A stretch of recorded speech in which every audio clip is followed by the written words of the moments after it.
Sir ಫ್ರಾಂಕಾಗಿ ಹೇಳ್ತೀನಿ, ಹಿಂಗೆ ಹೇಳ್ತೀನಿ ಅಂತ ತಪ್ಪು ತಿಳ್ಕೊಬೇಡಿ. ಹಾಂ, ಈ ಹೆಣ್ಮಕ್ಳು ಒಂದು 6:30-7 ಗಂಟೆ ಒಳಗೆ ಮನೆಗೆ ಬಂದರೆ ಸೇಫ್ ಆಗಿರ್ತಾರೆ. ಹಾಂ, ಅದು ಒಂದೇ ಸೊಲ್ಯೂಷನ್. ಈ ಹೆಣ್ಮಕ್ಳು ಒಂದು 6:30-7 ಗಂಟೆ ಒಳಗೆ ಮನೆಗೆ ಬಂದರೆ ಸೇಫ್ ಆಗಿರ್ತಾರೆ. ರೀ 6:30 ಆಯಿತು, ಸೋನು ಇನ್ನೂ ಬಂದಿಲ್ಲ ರೀ. ದಯವಿಟ್ಟು ಸೋನುಗೊಂದು ಫೋನ್ ಮಾಡಿ 7 ಗಂಟೆ ಒಳಗೆ ಬರೋಕ್ಕೆ ಹೇಳ್ರಿ. ಯಾಕೆ, ಏನಾಯ್ತು? ನೀವು ಬರೋಕ್ಕೆ ಹೇಳ್ರಿ, ನಾನೆಲ್ಲ ಹೇಳ್ತೀನಿ. ಇರೋ.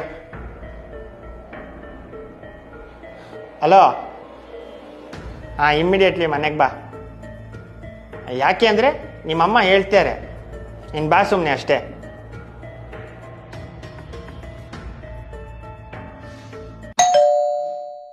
ಸೋನು, ಯಾಕಮ್ಮ ಎಷ್ಟು ಅರ್ಜಿ ಮಾಡಿದೆ? ಏನಿಲ್ಲಪ್ಪ, ಅದು ಹಿಂಗೆ ಹೇಳ್ತೀನಿ ಅಂತ ತಪ್ಪು